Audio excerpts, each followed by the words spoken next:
Hi, we're glad to be back and thank you for joining us. We're really glad to have you here with us.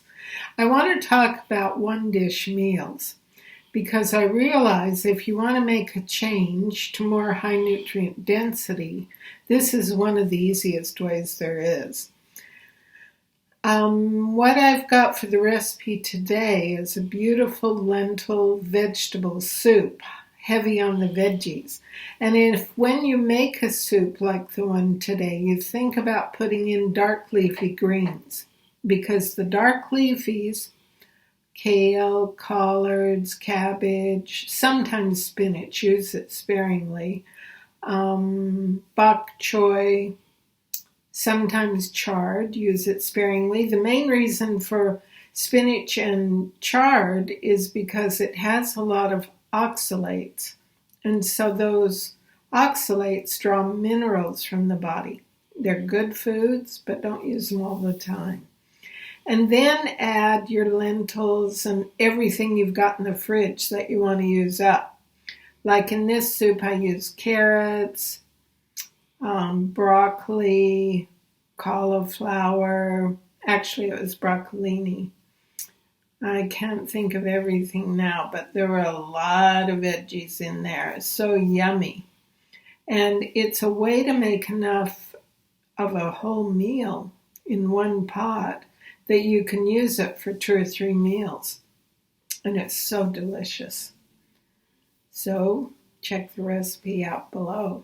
And it's a great first step to make change, to move from not feeling great, having pain in the body, or whatever it is that you're dealing with, toward a more healthy life. Right, and so it certainly was my situation when I met Connie many years ago, that the way I was eating was producing some conditions I wasn't happy with, particularly pain and arthritis.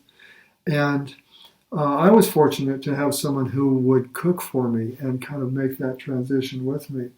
But I know if I look back, if it had been up to me, I don't know just how well I would have done with that. And one thing that we're learning a lot about as we kind of uncover and discover the principles that we've been talking to you about on this blog is the way the mind works. And it helps me to understand why it would have been so difficult for me to make that change. And that is that there's an aspect of the mind that is there to provide us with security, always looking for security and comfort, and that leads to usually familiarity, because that's what it's always drawing on. It's always drawing on the past. Yeah. What I've done again and again and again. Right, and there's value in that. There's no question about it. But if we want to actually make change, particularly if we want to make lasting change in terms of the way we eat, it's really valuable to see that even though that urge to stay with what's familiar can feel so compelling, like this is what I've got to do, we understand that that's the nature of the mind, kind of guiding us to be familiar.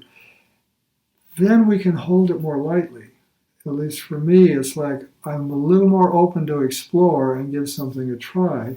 And then we start making new habits and new patterns that way.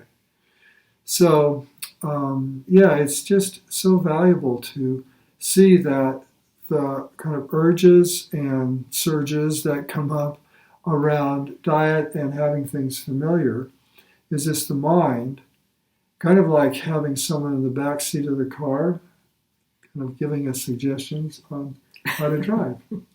That backseat driver doesn't have any power, really. We're in the driver's seat. Yeah. But if they yell kind of loud, it gets my attention. And I think, should I? But, if someone told me to run a stop, I wouldn't run a stop. But if my mind is telling me, why don't we have some of that chocolate cake? Like it made us feel so good a couple of days ago or whatever. That's not quite like running a stop in my mind, so I can kind of give into it. But when I see what's really driving it is just familiarity. Just the old habit that I've created, actually. Right. I'm the creator there. Yeah, it's interesting. And I know the link now between eating processed foods and high sugar foods and pain and arthritic conditions. When I understand that, oh, this isn't necessarily divine intervention here to have some chocolate cake, even though it can feel that compelling.